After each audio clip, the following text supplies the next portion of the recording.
بسم اللہ الرحمن الرحیم۔ السلام علیکم ورحمۃ اللہ وبرکاتہ۔ یہ 7 شوال سن 3 ہجری کا ایک دھندلک کا سا دن تھا۔ مدینہ کے پرسکون دامن میں احد نامی ایک خاموش پہاڑ اپنی عظمت کے لیے کھڑا تھا، مگر فضا میں ایک انجانا سا تناؤ تھا۔ قریش مکہ کے 3000 سے زائد کافر بدر کے تلخ جادو کا بوجھ اٹھائے ابو سفیان کی قیادت میں اس جانب بڑھ رہے تھے۔ ان کے دلوں میں انتقام کی ایک بھڑکتی ہوئی آگ تھی جو مسلمانوں کے روز افزوں طاقت کا حقدر کرنا چاہتی تھی۔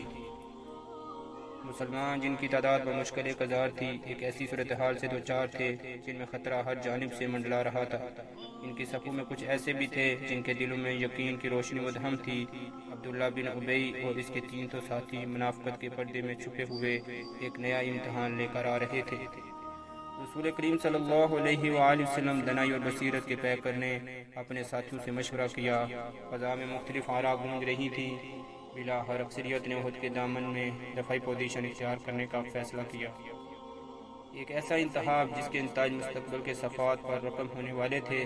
یہاں پہاڑی کے ایک اہم درے پر 50 تیر اندازوں کو مقرر کیا گیا، جن کی قیادت ایک مضبوط ایمان والے شخص حضرت عبداللہ بن جبیر رضی اللہ تعالیٰ عنہ کے سپرد کی گئی۔ انہیں رسول اللہ صلی اللہ علیہ وآلہ وسلم کی جانب سے سخت حکم ملا، کسی بھی صورت میں اپنی جگہ نہ چھوڑنا۔ ایک ایسا حکم جس کی حکمت آنے والے وقت میں کھل کر سامنے آنے والی تھی۔ جنگ کا آغاز ہوا، ایک ایسا تصادم جس میں حق اور باطل ایک بار پھر آمنے سامنے تھے۔ مسلمانوں کے دل جوش ایمانی سے لبریز تھے اور انہوں نے ابتدائی لمحات میں ہی مشرکین مکہ کی صفوں کو تہس نہس کر دیا۔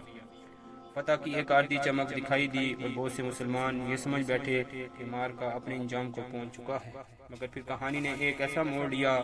درے پر موجود کچھ تیر انداز فتح کی ظاہری علامت سے دھوکہ کھا گئے اور رسول اللہ صلی اللہ علیہ وآلہ وسلم کا حکم بھول گئے اور مال غنیمت جمع کرنے میں مشغول ہو گئے۔ یہ ایک ایسی غلطی تھی جس کی تلافی باری پڑنے والی تھی۔ خالد بن ولید رضی اللہ تعالی عنہ، جو اس وقت مشرکین مکہ کے لشکر کے ایک زیرک سپہ سالار تھے، نے اس غفلت کو ایک نادر موقع جانا۔ انہوں نے اپنے دستے کے ساتھ پہاڑی کے پیچھے سے ایک اچانک حملہ کر دیا جس سے مسلمانوں کی صفوں میں ابتری پھیل گئی۔ اس افراتفری میں رسول کریم صلی اللہ علیہ وآلہ وسلم بھی زخمی ہو گئے اور آپ کے دندان مبارک شہید ہو گئے۔ ایک ایسا لمحہ تھا جب ایمان اور قربانی کی لازوال داستانیں رقم ہوئی۔ چند جانثار صحابہ کرام رضوان اللہ اجمعین نے آپ صلی اللہ علیہ وآلہ وسلم کو اپنے اثار میں لے لیا، اپنی جانیں قربان کر کے اپنے محبوب قائد کی حفاظت کی۔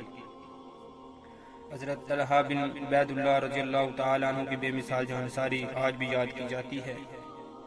جنگ کے میدان میں ایک اور عظیم شخصیت کی قربانی پیش کی گئی۔ رسول کریم صلی اللہ علیہ وسلم کے چچا حضرت حمزہ رضی اللہ تعالی عنہ، جو اپنی بہادری اور نڈر کی وجہ سے مشہور تھے، اس مارکے میں جام شہادت نوش فرما گئے۔ بلاخر خون ریز تصادم تھم گیا، مگر فتح کسی ایک فریق کے نام نہ لکھی گئی۔ مسلمانوں کو بھاری جانی نقصان اٹھانا پڑا، لیکن مشرکین بھی اپنے کسی بڑے مقصد میں کامیاب نہ ہو سکے اور مدینے پر قبضہ کرنے میں ناکام رہے۔ اپنے کچھ زخمی دلوں کے ساتھ مکہ کی طرف واپس لوٹ گئے۔ اس جنگ کے بعد قرآن مجید کی سورہ آل عمران میں اس واقعے کی تفصیلات نازل ہوئیں، جس میں مسلمانوں کی غلطیوں کو نشاندہی کی گئی اور صبر و اطاعت کی اہمیت کو اجاگر کیا گیا۔ یہ آیات مسلمانوں کے لیے ایک تسلی اور مستقبل کے لیے کرن محصول تھی۔ تاریخ کی مختلف کتب میں اس بات کی گواہی دیتی ہیں کہ غزوہ احد مسلمانوں کی تاریخ میں ایک ایسا سنگ میل ثابت ہوا کہ اس نے انہیں ایک قیمتی سبق سکھایا کہ رسول اللہ صلی اللہ علیہ وآلہ وسلم کے احکامات کی پابندی ہر صورت میں لازم ہے اور چھوٹی سی نافرمانی بھی بڑے نتائج کا باعث بن سکتی ہے۔